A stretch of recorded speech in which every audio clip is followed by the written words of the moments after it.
Hey everyone, Kain here back with a new video, and today we have SV Actions Spider-Man Noir from Spider-Man Into the Spider-Verse. And this figure is actually a bootleg, it's a knockoff. Notice how I didn't say CT Toys. It's a knockoff of the CT Toys version, and even though being a knockoff, it's a pretty expensive figure. So I got this figure from a toy shop somewhere in Mumbai, and the price was around 3,000, but I could bargain myself to pay 2,900, which is still expensive for this. But if you check the original figure, it's way more expensive, so it makes sense why the knockoff was cheaper. And I mean, not cheap, still expensive, but yeah.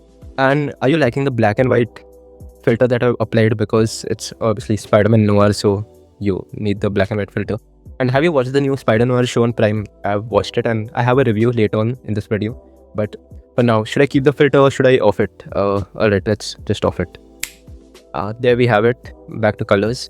And yeah, I changed my placement of the table and the room, so yeah, the background is going to look a little different.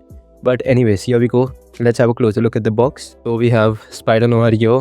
We have the Into the Spider-Verse logo because he barely showed up in Across the Spider-Verse. SV Action, we get good looks at both the head sculpts. We get good comic looking shots of the figure. And that one scene from the movie. More comic shots, and I think it's time to unbox this beast. Okay, so we can open the box right now. You just slide it out this way and we can get rid of that. Oh, it comes with a manual. Yeah, never going to read this. Yeah. Oh, it's just instructions for the stand. Okay, that's good. And other stuff. And oh, we got instructions for the cape as well. We'll have to read that. Alright, let's have a look at the toy and... Ooh, okay. Let's shine some light here because it's quite dark. Yeah, there you go. We've got one compartment here with the figure, few hands and his cape. And you got the second compartment with the stand and his guns and more hands, which is impressive. Yeah, I'd like to see Marvel Legends or Hasbro try giving us that many accessories, which is wonderful. Wow, this actually looks so cool. Now you know why it's expensive, right? So these are all the accessories the Spider-Noir figure comes with, and that's a lot, like a lot of hands and a lot of accessories. First, we get this stand. Pretty simple and basic. I like that there's no movie logo on the base, so you can really put any figure. And you can hook the stand in here on the corners, or you can hook it here, which is cool. You get two web shooting hands. You get two web effects. You get two punching hands, wall crawling hands, two relaxed hands, basic hands. You get a gun holding hand. You get these two hands, I don't even know what to call them. And you get two punching hands which are already on the figure. You get two different guns. You get a matchstick, like a real matchstick with the flame. I mean, if you remember that one scene from the movie, which is so cool. I've never gotten a matchstick as an accessory with a figure before. I mean, I hope I don't lose this. It's that tiny, which is so cool. Man. You get four different parts to attach the cape. Not the cape, I mean the jacket. You get it. And you get an extra Spider-Noir head without the hat.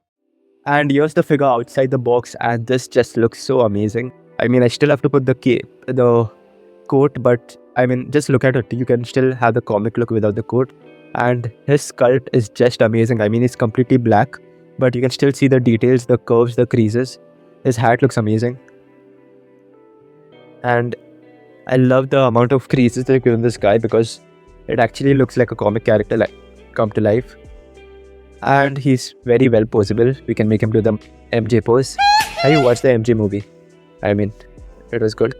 But here it is, Spider Noir. I think we're going to put the coat and see how he looks. But let's go put the coat. He still looks pretty good.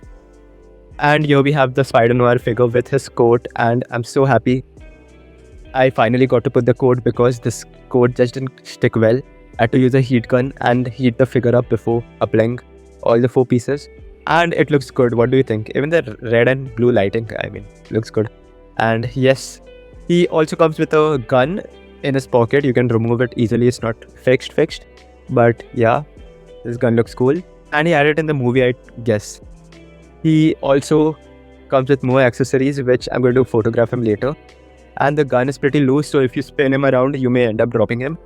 And this hat looks so good. I like the shadow coming on his glasses. This looks so cinematic. And you can pose him well. I tried posing him and he looks amazing.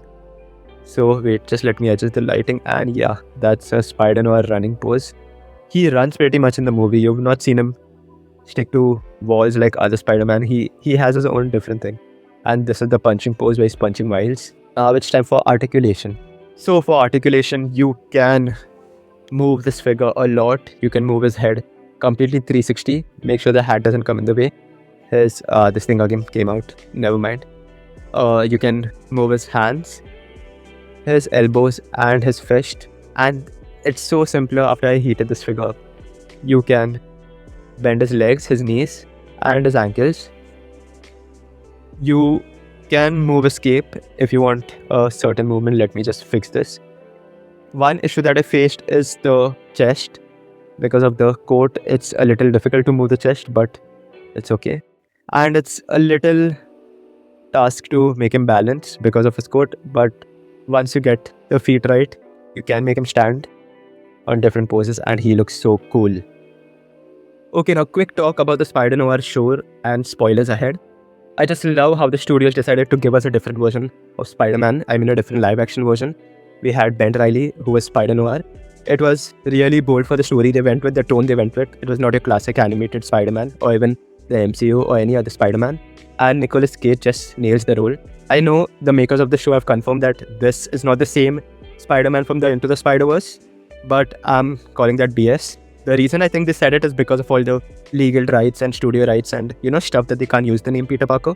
Also, there's a reason why his name is Ben Reilly and not Peter Parker. I mean, they even had hints in the show where Ben Reilly's name was something else before the war. I mean, just think about it.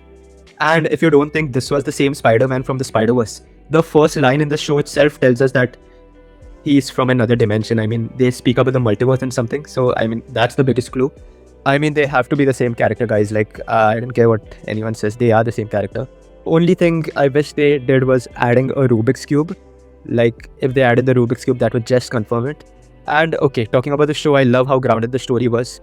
Would have loved if the last fight was a big budget fight, but I like how it just took place in one lane in front of the people. And Spider-Man is a people's hero. So yeah, I just love that thing. And we need a second season. Maybe add Vulture, talk about Uncle Ben. Have more scary villains because this show really took a risk. And I would love if we get a supernatural side of Spider-Man.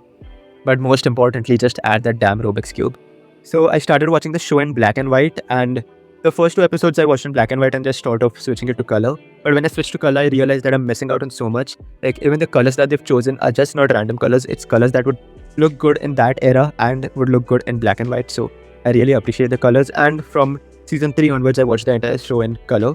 I mean, you can watch it however you want. Also, I wish in the black and white they had some film grain or some static or something to make, like a filter to make it look like it's a show set in the 1920s or 1930s. Like, that would be really good, but they went with what they went.